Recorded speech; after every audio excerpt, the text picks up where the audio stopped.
Merci président may nuyuwaat monsieur le ministre ak seeni collaborateurs di nuyu suñu collègues yi honorable député mais yaakaar naa ni am na ñu bëri déglu naa leen mais dafa mel ni dañu hors sujet parce que ñu war a wax ci guy gi ñuy naan Dakar gi indil le projet de loi modifiant le code de procédure pénale ñëpp xam nañ ne le code de procédure pénale date de 1965 depuis temps wu Senghor ba léegi ah ñuy wax dialogue national quand même il faut rester sur le texte et le contexte lire nañu exposé des motifs bi mais amul fenn fu ñu tuddee dialogue texte bu ngeen ñu joxoon sànq lire nañ ko on parle du dialogue dans l'exposé des motifs loolu xam nañu c'est un résultat du dialogue on est d'accord code électoral projet de loi bi bu ngeen révision code électoral on parle du dialogue dedans on sait que c'est des accords issus du dialogue mais tey ñu indil le projet de loi modifiant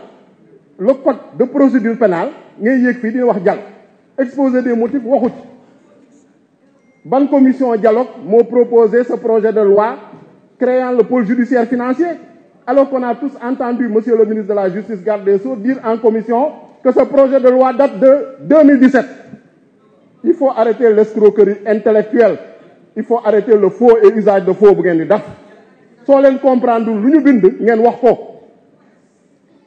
loolu mooy wax ji vraiment beneen question bi monsieur le ministre projet de loi bi am na solo mais pour man qu'est-ce qui motive son inscription dans la procédure d'urgence parce que yeneen textes yi on comprend il y a les élections qui arrivent il y a des délais mais ce projet de loi là lan moo ko motiver ñu def ko en procédure d'urgence parce que c'est le code de procédure pénale c'est sérieux si ñu nee procédure pénale c'est les libertés c'est vraiment les droits de l'homme donc il faut donner du temps aux députés de bien l'examiner de bien l'apprécier mais ñu ngi fi dégg ñu bëri comprendre duñu texte bi on propose un pôle judiciaire financier bon il se limite au parquet financier il y a une confusion alors que le parquet financier élément la ci pôle judiciaire financier donc procédure d'urgence boobu man laa comprendre pourquoi qu'est-ce qui est urgent qu'est-ce qui presse laajoon naa la ko en commission j'ai pas obtenu de réponse satisfaisante lu may wax ci CREI ñoo ngi ko créé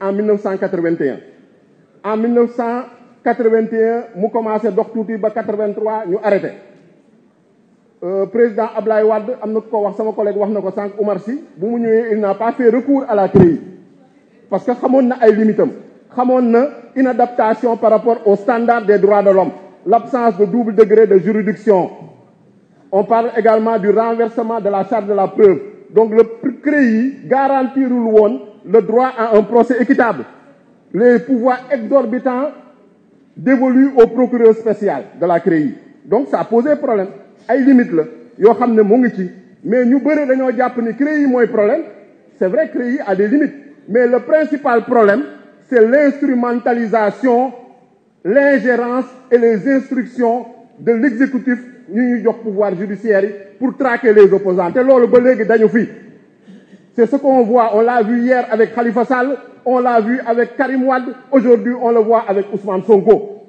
qui subissent cette ingérence qui subissent vraiment ces injustices yoo xam ne ay présidence de la République lay jógee jaar vers le garde des Sceaux ñu jox ay instructions au procureur ba léegi loolu dañu fi te loolooy problème bi CREI effectivement avait des limites donc on nous a proposé un texte tey texte bi gis nañ ci un pôle judiciaire financier pôle judiciaire financier boobu gis nañ ni léegi dañu bëgg a supprimer CREI jox ko enrichissement illicite ñun dañu laajoon réforme CREI on voulait la réforme de la CREI mais pas forcément sa suppression parce que tey jàpp nañu enrichissement illicite c'est un sérieux problème depuis 2012 ñu fi nekk au pouvoir tey ñu war fee jóge il se préoccupe maintenant bu ñu fi waree jóge léegi naka nañuy gérer naka nañuy war a supprimer CREI alors que pendant 12 ans ils se sont pas préoccupés de ça léegi xam nañ ne suñ fi jógee ba Macky Sall yëkkati cooñcam ci dossiers yi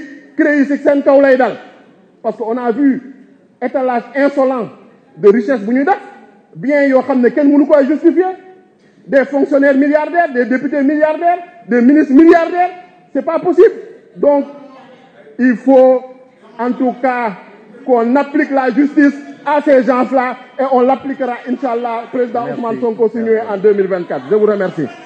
Modou Baragay, vous avez la parole. Lamine Thiam, le suivant.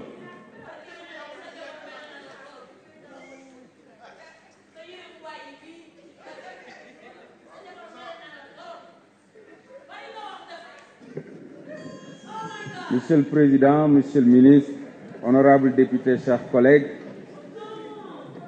Monsieur le Président, la Cour de répression de l'enrichissement illicite créée en 1981 par le tout nouveau président de la République Abdou Diouf, portée à la tête de l'État du Sénégal sous le coup de l'article 35 qui voulait régler des problèmes politiques au Parti socialiste, créa cette Cour. 2 victimes, Bekay Sen et Baba Diop, respectivement directeur général de la BHS et directeur général de la Société nationale des forages. 18 ans de règne, 2 victimes. Sous le régime du président Abdoulaye Wade, 12 ans, 0 victime. Quelle élégance. Sous le régime du président Macky Sall, une seule victime, Karim Meïssa Wade, avec des dégâts collatéraux. Je fais partie des victimes, moi. Le 3 octobre 2014, on m'a interrogé pendant 6 heures de temps pour un délit d'enrichissement illicite, ici, à la sûreté urbaine.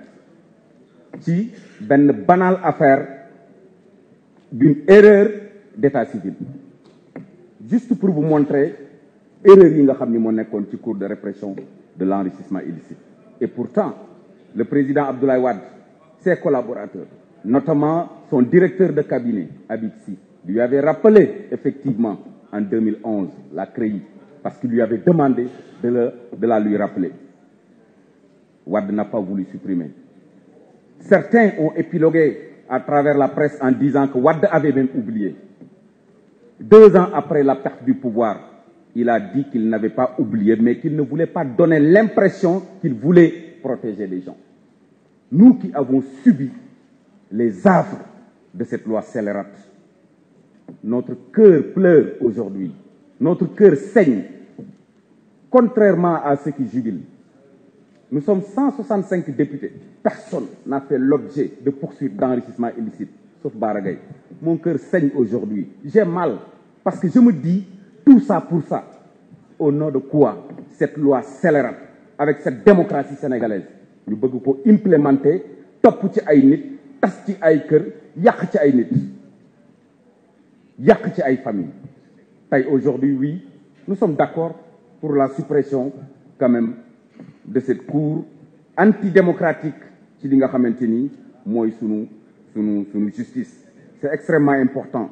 Mais il faut aussi se poser la question à savoir, mais pourquoi le président Macky Sall ne pouvait pas attendre le prochain président de la République pour réformer? Wade qui n'a pas touché à cette CREI n'a pas voulu réformer. Lui qui en a touché, et cette CREI qui a fait des dégâts, lui, à la veille de son départ, qui veut toucher à cette CREI-là. Pourquoi? Pourquoi cette inélégance? C'est ça la grande question. Et je me demande aussi, monsieur le ministre, xam nga bu baax ni CREI dafay bañ ay dons ak ay libéralité. Tay sa lunette yu rafet yi nga tak buñ la yobbu won CREI laaj la dañ nan la fan nga ko jëlé. Soo ne Baragay momako may yaangi ci njaxali. Est-ce que lu bees li nga ñu andil muy pôle judiciaire financière bi nangu na don, nangu na libéralité, nangu nañu may la. Lolo aussi c'est une question. Et je pense que la CREI n'a jamais été efficace, encore moins efficiente pour lutter contre la corruption et l'enrichissement illicite. C'était juste un instrument pour casser de l'opposant. Tay lolu buñ ko ëndé tay pour ñu génné ko ci suñu architecture judiciaire dañ ci contane parce que Sénégal c'est une très grande démocratie. Amna lo xamanteni waru fé am le bilan de la CREI. Mais il faut que nous def ko aussi les commissions rogatoires, xaalis biñ ci dugaloon sen siège, administration bi, billets d'avion yi etc. dem Singapour, dem Japon, dem France, dem États-Unis. Mais lolu yépp il faut qu'on fasse le bilan parce que l'ancienne garde des Sceaux bi nga remplacer waxon na ni am nañu xaalis bu ñu recouvrer mënuñu ci communiquer mais bu fekkente ni nag da ngay tas mbir fokk nga defal ñu bilan passif yi ak actif yi en attendant que li nga xamante ni mooy pôle bi mën a jël li nga xamante ni moom mooy li CREI daan def maanaam continuer délit d'enrichissement illicite bi naka la koy toppee. En tout cas j'ai mal et je tenais à faire cette communication pour que lii bañ a amati ci Sénégal. Je vous remercie. La parole est à notre collègue Lamine Thiam.